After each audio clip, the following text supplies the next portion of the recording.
मुंबईतील छत्रपती शिवाजी महाराज आंतरराष्ट्रीय विमानतळ ते नवी मुंबई आंतरराष्ट्रीय विमानतळ या मेट्रो मार्गाचे काम लवकरच हाती घेण्यात येणार आहे। नवी मुंबईतील उल्वे येथे 1160 हेक्टर क्षेत्रामध्ये नव्याने विकसित होत असलेल्या नवीन मुंबई आंतरराष्ट्रीय विमानतळाची दरवर्षी 90 दशलक्ष प्रवासी आणि 2.6 दशलक्ष टन माल वाहतुकीची क्षमता असणार आहे। या प्रकल्पाचे सुमारे 85% काम पूर्ण झाले असून चाचणी उड्डाणेही यशस्वीरित्या पार पडली आहेत। तेथून एप्रिल 2025 मध्ये देशांतर्गत विमानसेवा सुरू करण्याचं आमचं नियोजन आहे।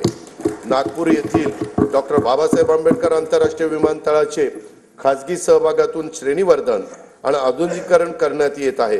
प्रवासी आणि माल वाहतूक क्षमतेत त्यामुळे वृद्धी होईल।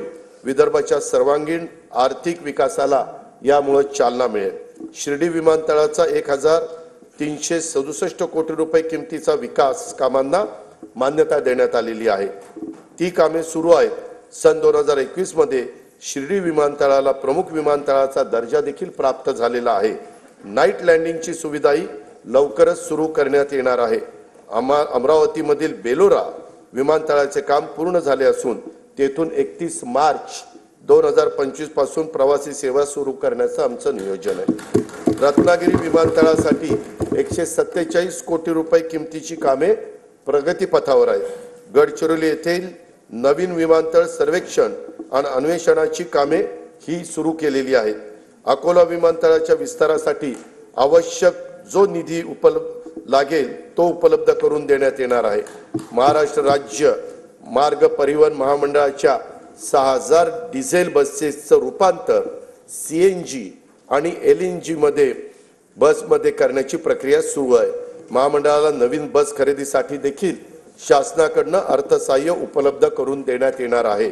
सन 2025-26 या वर्षासाठी कार्यक्रम खर्चाकरता बंदरे विभागास 484 कोटी रुपये, सार्वजनिक बांधकाम रस्ते विभागास 19,936 कोटी रुपये, परिवहन विभागास 3,710 कोटी रुपये, नगर विकास विभागास 10,629 कोटी रुपये, ग्राम विकास विभागास 11,480 कोटी रुपये, पर्यावरण व वातावरणातील बदल विभागास 245 कोटी रुपये, ऊर्जा विभागास 21,534 कोटी रुपये नियतवे प्रस्तावित आहे।